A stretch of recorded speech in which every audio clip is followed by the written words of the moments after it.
Лидерот на опозицијската СДСМ Венко Филипче јавно објави извештај од анализа на водата во болницата за белодробни заболувања во Лешок, направени во мај годинава, за кои тврди дека покажале дека водата не е безбедна за пиење. Според него, иако биле утврдени неправилности и сето тоа било запишано во официјален извештај, сепак ниту една институција не презела ништо. Извештај за тестирање на безбедноста на водата од примерок земен од болницата за белодробни болести во Лешок.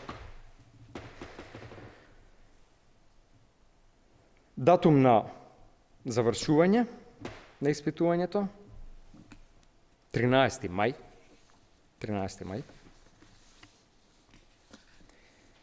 Земена вода, вкупен број на колиформни бактерии во 100 мл вода 51. Во болницата во Лешок. На крајот на мај. Никој не реагирал. Телевизија 24 денеска се обиде да стапи во контакт со сите институции кои се надлежни за решавање на овој проблем, за кој опозицијата тврди дека го има. Од речиси сите институции наидовме на молк. Најпрво се обративме до општина Теарце и до градоначалникот Даут Мемиши, но од таму не добивме одговор. Од Центарот за јавно здравје Тетово, за Телевизија 24 велат дека водата за пиење низ годините не е исправна и се користи само како техничка вода, а не како вода за пиење. Објаснуваат дека и во времето кога министер за здравство бил Венко Филипче, водата не била исправна. Во село Лешок, водата за пиење низ годините не е исправна.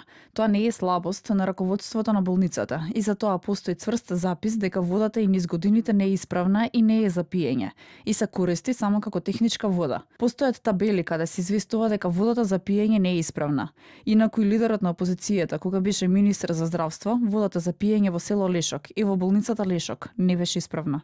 Се обидовме да добиеме информации од болницата за белодробни заболувања во Лешок. Ги контактиравме преку единствениот број оставен за контакт, но и од таму наидовме на спуштена слушалка. Во однос на ова прашање денеска беше прашан и министерот за здравство Сашо Клековски, кој рече дека министерството не е надлежно за ова, бидејќи контролата за исправноста на водата е надлежност на Агенцијата за храна и ветеринарство. Испративме прашање и до АХВ, но од таму до објавување на овој прилог не добивме одговор.